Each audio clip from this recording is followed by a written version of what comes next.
Professor doctor Mukesh Kher जी, IIT Delhi. Radhe Radhe Swami ji. Swami ji चरण स्पर्श। स्वामी जी, अहंकार क्या होता है, उसको कैसे पहचाने, कृपया बताएं। अपने में जब गुण दिखने लगे और दूसरों में दोष दिखने लगे तो जो गुण का भाव आया वो अभिमान है। अपने में गुणाभिमान होना, श्रेष्ठता का अभिमान होना, अच्छेपन का भाव होना और दूसरों में दोष दर्शन होना। अच्छापन जब आ जाएगा तो सबसे अच्छापन ये है कि हम में कमी है और सब भगवान के स्वरूप है। बुरा जो देखन मैं चला, बुरा न मिलिया कोय, जब दिल खोजूं आपनो तो हमसे बुरा न को। मतलब अपने में बुराई को देखना, अपने में बुराई है तो इसका मतलब अभी हम में अच्छाई वो नहीं आई जिससे अच्छाई कहते हैं। जब अच्छाई आएगी तो सी राम मैं सब जग जानी, करूं प्रणाम जोरी जुग पानी। उत्तम अच्छाई।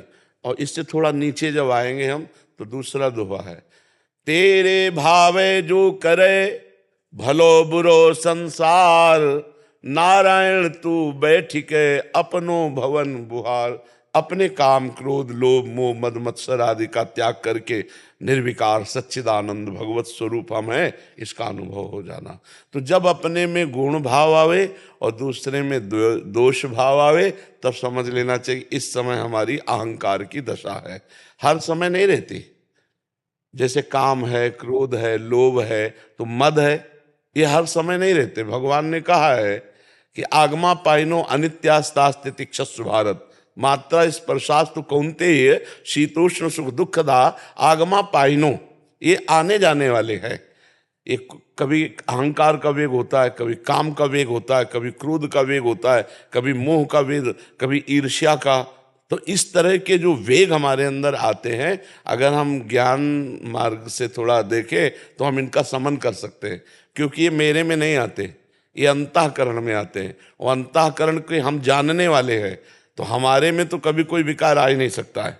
चेतन अमल, अमल माने निर्विकार, ईश्वरंस जीव अविनाशी, चेतन अमल सहज सुख राशि। हम मल को स्वीकार करते हैं। अंतःकरण में, शरीर में जो भी विकार आते हैं उनको मैं स्वीकार करता हूं कि ये मेरे में आए, तभी मैं पतित हो जाता हूं। नहीं तो शरीर और अंतःकरण और स्वभाव, स्थूल सूक्ष्म कारण, तीनों शरीर मेरे यात्रा के लिए है, लेकिन मैं नहीं हूं शरीर। जैसे मेरा स्वभाव, मेरा मन, मेरा तन, ये ऐसे ही हमसे दूर हैं जैसे मेरा मकान। अज्ञान के कारण हम इतना तन्मय हो गए हैं कि शरीर और अंतःकरण के विकारों को हम अपने में देखते हैं। तो अहंकार की स्थिति बराबर नहीं रहती कि बराबर अहंकार भरा रहे, नहीं। आगमा पाइनो अनित्यास्तास्ति तिक्षस्व भारत, इनका वेग आता है और नष्ट हो जाता है। अब उस समय संभालने की कोशिश करें जब दूसरों में दोष दर्शन हो रहा है तो अपने में अहंकार आ रहा है। जब हम दूसरों को लघु समझते हैं, अपने को श्रेष्ठ समझते हैं, तब अहंकार की वृत्ति होती है। उस समय अहंकार की वृत्ति का दमन भगवान के चिंतन से करना चाहिए। नाम जप करते हुए ये चिंतन करना चाहिए कि हम में क्या गुण है। एक से एक महापुरुष हुए हैं, एक से एक भगवान के परमहंस जन हुए हैं, भगवान के बड़े दाता हुए हैं, बड़े राजा ऐसे हुए, चक्रवर्ती सम्राट, शास्त्रों यज्ञ करने वाले बड़े। हमारा क्या गुण है? अगर भगवान ने हमें गुण दिया है तो उसको हमें अहंकार थोड़ी करना है। अगर उसमें दोष है तो आज दोष है, कल उसमें गुण भी आ जाएगा, भगवान उसके ऊपर भी कृपा करेंगे। इस तरह विचार के द्वारा अहंकार का समन होता है। आप समझ पाए? अगर जो हम ये कहें कि मैंने ये किताब लिखी है, ये सब अहंकार के अंदर, ये सब करा, ये अहंकार है। ये सब अहंकार। यहाँ तक कि भक्ति का भी अहंकार होता है। तो भगवान ने कहा है कि भक्ति का भी अहंकार मैं नष्ट कर देता हूँ। जैसे नारद जी को अहंकार हुआ मैं काम विजयी, तो फिर आप चरित्र पढ़कर देख लीजिए, फिर आखिरकार काम ही काम सताने लगा और भगवान को शाप दे दिया। इतना काम से मोहित हो गए कि भगवान को शाप दे दिया। तो जो अहम जनित मैं के साथ जो कुछ भी लग जाए वो अहंकार होता है। शुद्ध मैं अहम नहीं होता, शुद्ध मैं ब्रह्म है। जो मैं केवल है वो ब्रह्म है, और मैं के साथ जो भी जुड़ जाए उसे अहंकार कहते हैं। जैसे मैं पुरुष, तो आपको देहाभिमान पुरुषत्व का है। मैं के साथ जो जुड़ा वो अहंकार पुष्ट कर देगा। महर्षि, इसमें एक चीज है, जैसे हम व्यवहार में रहना है, संसार में रहना है, वहां सम्मान मिलेगा। जैसे बुक लिखी है मान लीजिए, तो कोई पुरस्कृत करेगा, तो उस समय क्या ऐसा सरल भाव रखें कि बाहर से भले ही उस समय अंदर हम पुरस्कार लेंगे, हम माला पहनेंगे, लेकिन अंदर से विचार चल रहा है कि ये सब श्री भगवान की कृपा है जो मेरे अंदर ऐसी बुद्धि दी और उस बुद्धि से एक ग्रंथ लिखा और उसका ऐसा हमें सम्मान प्राप्त। बाहर से भले कोई भी कुछ बोलता रहे, उससे हमें कोई अंदर स्वीकार, अंदर अगर गर्व आया, गर्व इस रूप में आया, वो सब मिट्टी हो गया, कुछ उसका लाभ नहीं मिला। बात समझ आई ना? मैं के साथ जो भी प्राकृतिक जुड़ता है उसका गर्व होना, ये अहम कहलाता है। अस जन्मा जन्मा ही प्रभुता पाई जाए। जो पद है उस पद का अहंकार होना, बोले इसे अपनी विद्वता का बहुत अहंकार है, बोले इसे अपने शरीर के बल का बहुत अहंकार है, बोले इसको धन का बहुत।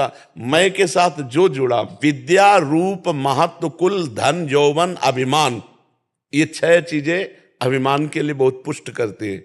विद्या का अभिमान, रूप का अभिमान, जाति का अभिमान, कुल का अभिमान, समाज में महत्व का अभिमान, धन का अभिमान, ये 60 कंटक देखे जहां रहा न भक्ति निदान। ये 6 प्रकार का अहंकार जहां जागृत होता है वहां भक्ति महारानी कदम भी नहीं रखती है। वो केवल स्वांग करेगा संसार के रिझाने के लिए, शुद्ध भक्ति वहां प्रकाशित नहीं हो सकती जहां अहंकार। महर्षि भले बाहर से सफाई ना दें, बट अंदर ये बात रहेगी, सफाई देने की जरूरत नहीं है। जैसे हमारे अंदर है कि भगवान हमको अंदर से प्रेरित कर रहे हैं, वो मैं उत्तर दे रहा हूं। तो जैसे तो मैंने ये आपसे बात कही, हम बोलेंगे मैंने ये बात आपसे कही, लेकिन अंदर है ये मैंने नहीं कही, मेरे भगवान ने कही है।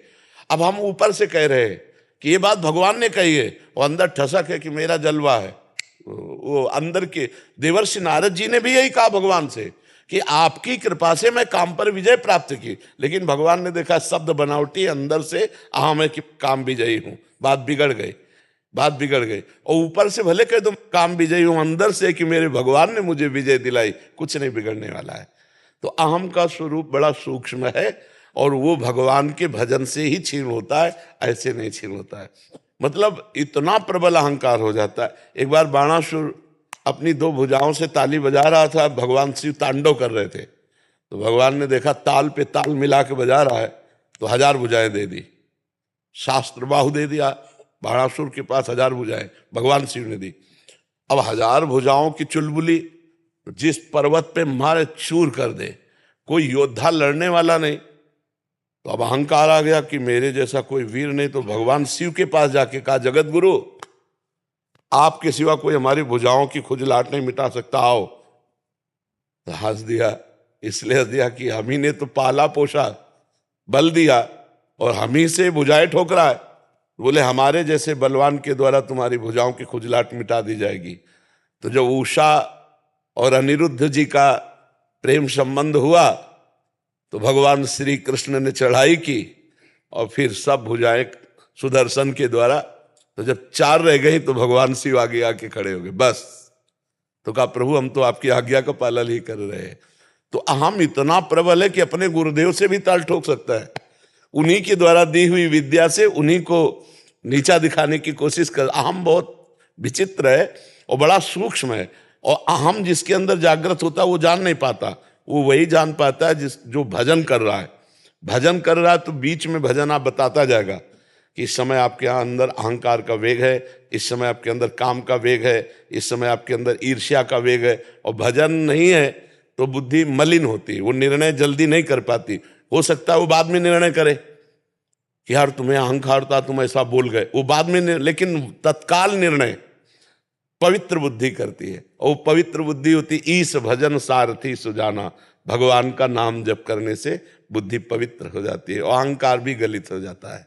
जी समझ में आया?